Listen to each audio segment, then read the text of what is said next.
नवरात्रि का समय जगह जगह गरबा की धुन गूंज रही थी। महिलाएं और युवतियां रंग बिरंगे कपड़ों में डांस की प्रैक्टिस कर रही थी, लेकिन ठीक उसी वक्त कुछ ऐसा हुआ जिसने पूरे शहर को दहला दिया। जी हाँ, मध्य प्रदेश की मंदसौर में गरबा कर रही एक महिला की सरेआम किडनैपिंग हो गई, और वो भी बंदूक के साये में।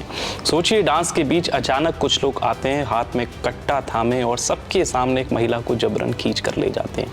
वहां मौजूद युवतियां चीखती चिल्लाती रहीं, उन्हें धक्का देकर दबोच लिया गया और पलक झपकते महिला को उठाकर फरार हो गए। भाव सागर धर्मशाला में गरबा की तैयारी चल रही थी, तभी 7 लोग, जिनमें 2 महिलाएं भी शामिल थी, मौके पर पहुंचे और महिलाओं को उठा ले गए। अब सवाल उठता है, आखिर इतनी हिम्मत किसने दी और वजह क्या थी? पुलिस जांच में सामने आया चौंकाने वाला सच। ये कोई गैंग नहीं था, न कोई अजनबी, बल्कि किडनैपिंग की पूरी साजिश रची थी महिला के अपने पति ने। जी हाँ, पति जिससे महिला अलग रह रही थी। वजह पति की शराबखोरी और रोजाना की मारपीट। महिला ने पति को छोड़ दिया था और अपने प्रेमी के साथ लिव इन में रह रही थी, और यही बात उसके पति को नागवार गुजर रही थी। पुलिस के मुताबिक पति ने अपने रिश्तेदारों और परिचितों की मदद से ये प्लान बनाया। 7 लोग धर्मशाला में पहुंचे और गरबा प्रैक्टिस के बीच महिला को अगवा कर लिया। अब सोचिए वो पल कितना डरावना रहा होगा। ढोल की आवाजें अचानक चीखों में बदल गई, चारों तरफ भगदड़ मच गई और एक महिला को मजबूरी में घसीट कर ले जाया जा रहा था। लेकिन यहाँ कहानी में एक ट्विस्ट भी है। जैसे ही पुलिस को सूचना मिली, पूरा इलाका सील कर दिया गया।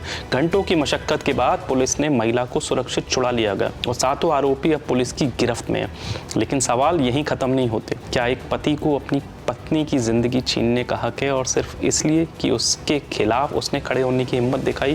क्या समाज में महिला की आज़ादी का मतलब अब भी दूसरों की मर्जी पर टिका है? और सबसे बड़ा सवाल, नवरात्रि जैसे पावन पर्व पर जब माँ दुर्गा की पूजा हो रही थी, उसी वक्त एक महिला की गरिमा सरेआम लूटने की कोशिश क्यों हुई?